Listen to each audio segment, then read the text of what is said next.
दोस्तों, मैं अनिल जोधपुर से आपको कहानी सुनाऊंगा। पिशाच की प्रेम कहानी भाग 2। अंधेरी रात और खाली सड़क में ऑटो भागा चला जा रहा था। तभी ने अमन ने उस ऑटो वाले से कहा, भाई एक बात पूछूं क्या हम आपसे। अमन की बात सुनकर ऑटो वाले ने कहा, भैया जी पूछो। फिर अमन ने कहा, भैया जी आप मुझे भूतों या पिशाचों पर विश्वास करते हैं। अमन की बात सुनकर ऑटो वाला थोड़ा सा मुस्कुराता है और बोलता है, हाँ भी ना भी। फिर अमन ने थोड़ी हैरानी करते हुए कहा, मतलब मैं कुछ समझा नहीं, आप क्या कहना चाह रहे हैं। फिर ऑटो वाले ने अमन को अपनी बात समझाते हुए कहा, मतलब मैं विश्वास भी करता हूँ और विश्वास नहीं भी करता। अमन इस बार भी ऑटो वाले की बातें समझ में नहीं आ रही थी, इसलिए वो फिर कहता है, अरे भैया जी थोड़ा साफ साफ कहिए, मुझे अभी भी कुछ समझ नहीं आ रहा। फिर ऑटो वाले ने थोड़ा मुस्कुराते हुए कहा, मतलब यही कि मैं भूतों और विश्वासों पर विश्वास इसलिए रखता हूँ क्योंकि मैंने कई लोगों के मुंह से सुना है कि उन्होंने भूतों और पिशाचों को देखा है। पर मैं विश्वास भी नहीं करता क्योंकि मैंने भी खुद भी भूत पिशाच नहीं देखे, इसलिए इसमें दो मत हैं।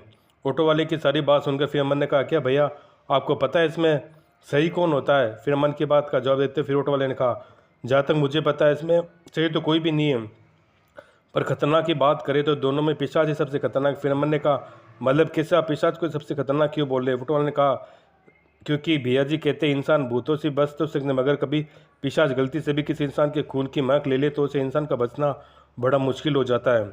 शीला अमन के बगल में बैठे बैठे इन दोनों की बातें सुन रही थी और ऑटो वाले की बात खत्म होते ही शीला ने अमन से कहा, अमन तुम भूत पिशाच से ज़्यादा इंटरेस्ट ले रहे हो। फिर अमन ने शीला की तरफ देखा और कहा, क्यों शीला तुम्हें डर लग रहा है। अगर तुम्हें डर लग रहा है तो कहो, हम भूत पिशाच की बातें बंद कर दें। फिर शीला ने कहा, मुझे कभी डर नहीं लगता क्योंकि मेरा काम ही है लोगों को डराना। अमन शीला की बातें सुनकर हंसने लगता है, हंसते हुए बोलता है, अच्छा तुम्हें डर नहीं लगता, कोई पिशाच तुम्हारे सामने आ जाए तो तुम डर से काम नहीं लोगों की। फिर शीला ने कहा, अच्छा अगर तुम्हारे सामने कोई पिशाच आ जाए तो तुम्हारा क्या होगा। फिर अमन ने मुस्कुराते हुए कहा, मेरा क्या होगा, मैं चाहता हूँ कोई भूत या पिशाच मेरे सामने आ जाए, फिर देखता हूँ उसे। शीला ने कहा, ठीक है चलो, तुम्हारी ख्वाहिश भी पूरी हो जाएगी। जैसे मैंने शीला के मुंह से सुना तो फिर शीला को घूरने लगता है। तभी शीला फिर हंसने लगती है, हंसते हुए बोलती है, ये बातें इतनी बड़ी बड़ी पे इतनी जल्दी डर जाते हो तुम। फिर अमन कहता है, अबे मैं डरा नहीं। फिर शीला हंसते हुए बोलती है, हाँ पता है डरे नहीं थे, ऐसे ही दोनों बातें कर रहे थे। तभी ऑटो वाला लगभग 40 मिनट लगा भागे जा रहा था। तभी एकदम से ऑटो दो तीन झटके लेकर बंद हो जाता है। ऑटो के बंद होते ही अमन ऑटो वाले से बोलता है, क्या हो भैया ऑटो कैसे बंद हो गया। फिर ऑटो वाला बोलता है, पता नहीं भैया, मैं भी फिर से स्टार्ट करके देखता हूँ। इतना बोलकर ऑटो वाला ऑटो स्टार्ट करने की कोशिश करने लगता है। 4-5 बार कोशिश करने के बाद भी ऑटो स्टार्ट नहीं होता तो ऑटो वाला मन से बोलता है, भैया जी ऑटो ऐसे स्टार्ट नहीं हो पा रहा, आप थोड़ा ऑटो में धक्का लगा लीजिए, क्या पता स्टार्ट हो जाए। उसके बाद शीला ऑटो से नीचे उतरते अमन ऑटो के पीछे जाकर ऑटो में धक्का लगाने लगता है। पर अमन के काफ़ी देर तक धक्का लगाने के बाद भी ऑटो नहीं स्टार्ट हुआ तो उस ऑटो वाले ने कहा, रहने दो भैया, मुझे नहीं लग रहा है ऐसे में स्टार्ट होगा। ऑटो वाले कितना बोलने के बाद अमन ऑटो में धक्का लगाना बंद कर देता है और वो शीला ऑटो के पास जाते हैं।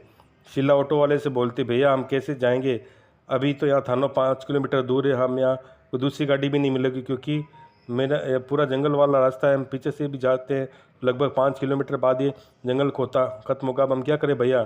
शीला की बातें सुनकर ऑटो वाला बोलता है, अरे मैडम मैं खुद फंस गया यहाँ आकर, मैं खुद सोच रहा हूँ यहाँ से कैसे जाऊँ, या किसी को फ़ोन करके बुला भी नहीं सकता क्योंकि नेटवर्क भी नहीं आते।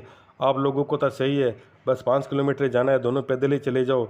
ऑटो वाले की बात खत्म होती है अमन बोलता है, चलो कोई नहीं शीला, अब तुमसे भैया की भी कोई गलती नहीं, चलो हम पैदल ही चलते हैं। इतना बोलकर अमन और ऑटो वाले को पैसे देकर वहाँ से दोनों थानों की तरफ चलने लगते हैं। अब दोनों थोड़ा आगे ही बढ़े थे। अमन शीला से बोलता है, तुम्हें डर तो नहीं लगता। फिर शीला थोड़ा सा हंसते हुए बोलती है, मैं कहा ना मुझे डर नहीं लगता, तुम्हें डर लग रहा होगा। ऐसे दोनों इधर उधर की फालतू की बातें करते चले जाते। तभी अमन का पैर किसी चीज़ से टकरा जाता है, वो आगे की तरफ बड़ी तेज़ी से नीचे गिरता है। फिर उसके बाद शीला अमन को उठाते हुए बोलती है, तुम ठीक तो हो ना। फिर अमन उठकर हाथ देखता है और बोलता है, बस ये छोटी सी चोट लगी। अमन कितना बोलते ही शीला जैसे ही अमन के हाथ की तरफ देखती है उसे पता नहीं उसे क्या होने लगता है। वो अपना सर हल्का हल्का घुमाने लगती है और एकदम से उसके अमन का हाथ पकड़ती है। जहाँ से अमन के हाथ में खून निकल रहा था वह मुंह लगाकर उसके खून को पीने लगती है। उसके बाद अमन जैसे ही शीला के चेहरे की तरफ देखता है उसके अंदर डर की एक लहर से चलने लगती है, क्योंकि उसने देखा शीला की आंखों की पुतलियाँ पूरी काली हो गई थी। अमन ने जैसे ही देखा उसके तुरंत अपना हाथ छुड़ाया, तुरंत उस तरफ भागने लगा जब ऑटो खराब हुआ था। भागते भागते अमन जैसे ही वहाँ पहुँचा उसने देखा ऑटो तो अभी भी खड़ा था, पर कहीं भी ऑटो वाला नहीं दिख रहा था। उसके बाद अमन ने फिर पीछे मुड़कर शीला को देखने की कोशिश की, पर पीछे कोई नहीं था। उसके बाद अमन ने रात की सांस ली। फिर आगे की तरफ जैसे ही मुड़ा उसके हाथ पैर डर के मारे कांपने लगे कि उसने देखा शीला अब उसके एकदम सामने लगभग 2 इंच की दूरी पर खड़ी थी। उसके बाद अमन ने अकलाते हुए कहा, मुझे जाने दो, मैंने क्या बिगाड़ा तुम्हारा? शीला ने कहा, फिर यूँ कहे, उस पिशाचिनी ने कहा। उसकी आवाज़ काफ़ी डरावनी और भयानक थी। मैंने कहा था ना अमन कि हम खून नहीं पिएंगे, हम मर जाएंगे, मुझे मरना नहीं है। इसके बाद शीला ने एकदम से अमन की गर्दन पकड़ी। फिर उसके बाद उस अपने मुंह से 2 बड़े और नुकीले दांत बाहर निकाले और अमन की गर्दन में डलक और उसका खून पीने लगी। तो दोस्तों हमारी कहानी यही ख़त्म हो जाती है। तो दोस्तों आज के लिए इतना ही, तब तक के लिए धन्यवाद।